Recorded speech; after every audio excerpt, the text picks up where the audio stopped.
Hi, ఇవాళ weekend special మునక్కాయ mutton. Okay,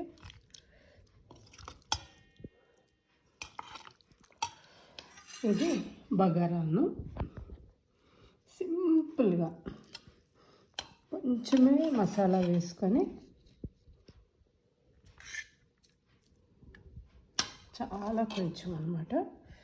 ఎందుకంటే ఇందులో ఉంటుంది మసాలా, అందులో ఉంటుంది కాబట్టి ఎక్కువ తినని అవసరం లేదు.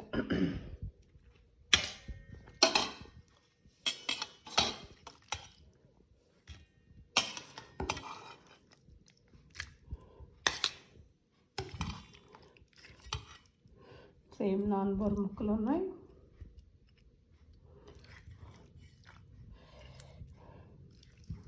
సో ఇలా ఎంజాయ్ చేద్దాం. ఓకేనా? Thank you, bye.